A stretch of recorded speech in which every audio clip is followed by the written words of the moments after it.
Hello YouTube, Music Overkill here, going to give you a deck profile on, this is actually my new, I would say it's a fun deck, but this deck is actually quite competitive, even though it's obviously Exodia.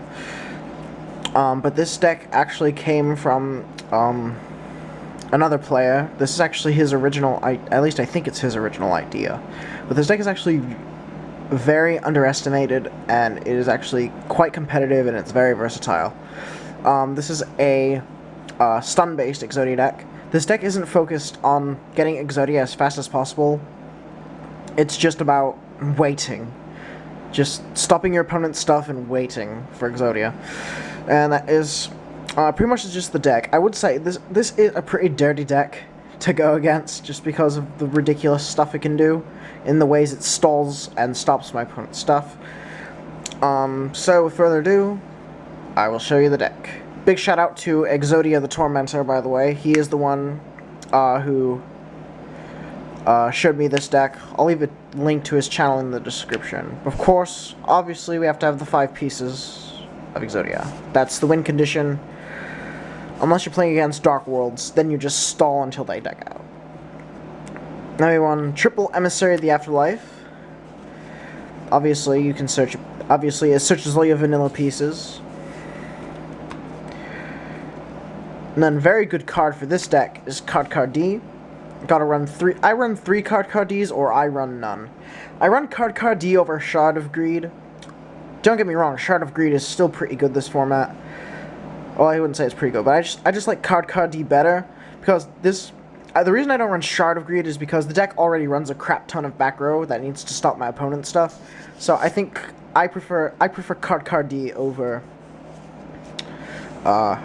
Shard of Greed.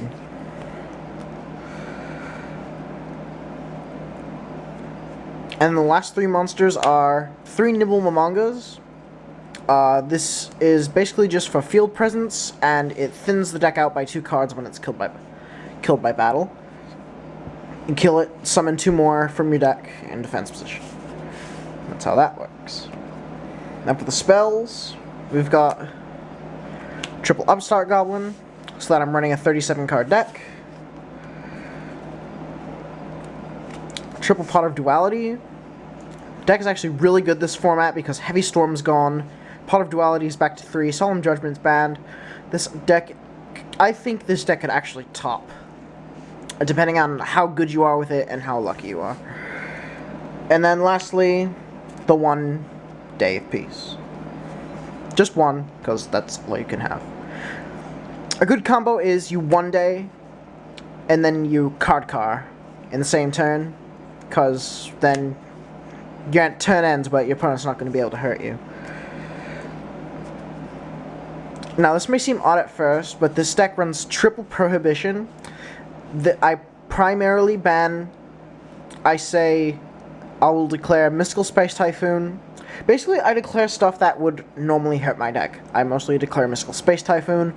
I also declare all the stuff that hates traps. I declare Royal Decree, I declare Trapstone, I declare Eradicator Epidemic Virus. I declare Forbidden Lance, I think on some occasions. Or I just declare a random card just to be a troll and then use it as fodder for Scrubbed Raid if I have nothing else. So yeah, 3 Prohibition. And then triple Skill Drain. Skill Drain doesn't really affect this deck at all, since everything resolves in the graveyard or in the hand. Mostly this is just to stop my opponent's stuff. People get really every deck out there, every other deck out there pretty much hates Skill Drain. It's such a good card. It's probably gonna get limited, and I'm gonna put money on it getting limited the next ban list, unfortunately, but I think it's a very likely thing that's going to happen, just with how the format is right now.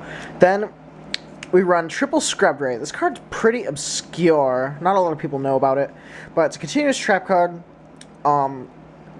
During the battle phase, I send 1 card I control to the graveyard, except this card, to immediately end the battle phase. This card is freaking brilliant. It's like unlimited negate attacks for this deck.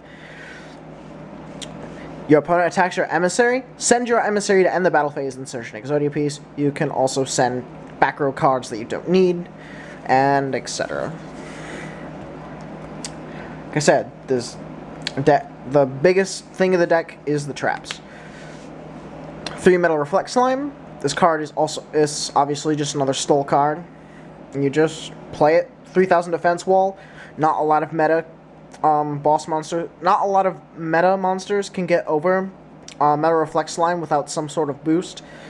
So that's really good. So that's really helpful. Then more protection for your back row. 3 Imperial Custom.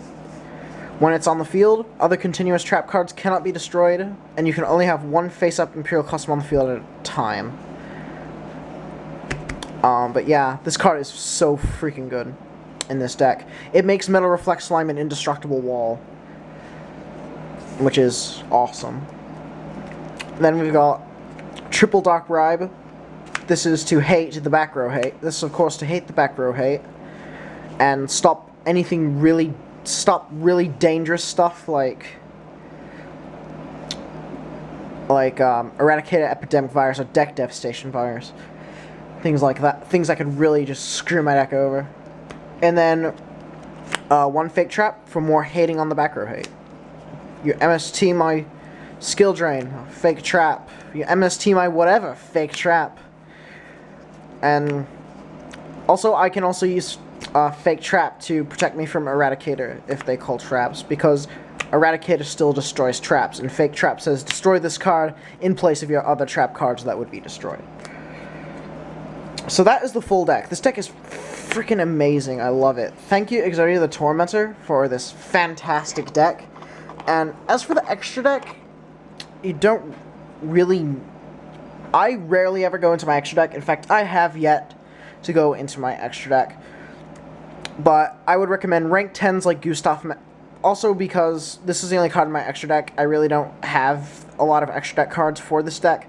But I would recommend the obvious rank 10s, rank 2s, and rank 4s. And maybe 1 rank 1, just in case you Exodia it. But that's only in like dire situation. You'll only really go into your extra deck in dire situations when your other win condition has been foiled.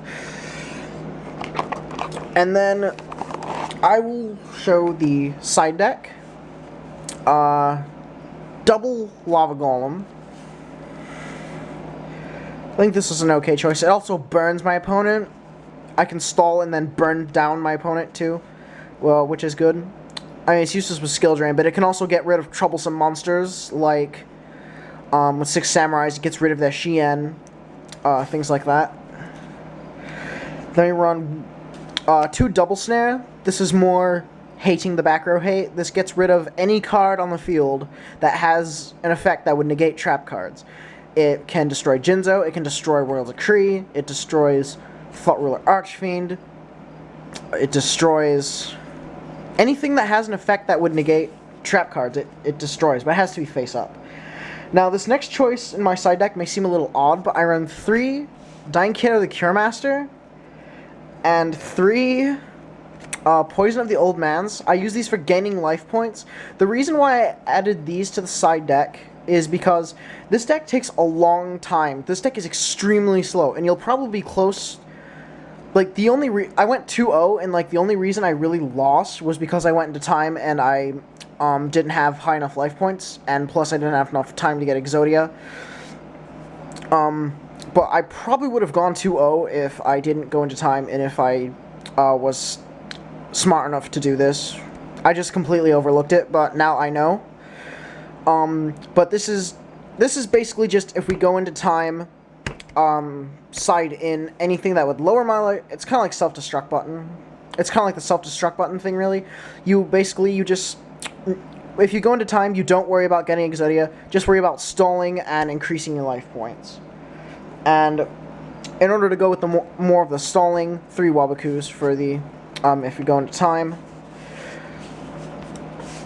But yeah, this deck is really good. And then the last 2 fake traps are also in the side deck. And so yeah, this was the Exodia deck. Big shout out to Exodia the Tormentor. Me too. Overkill out.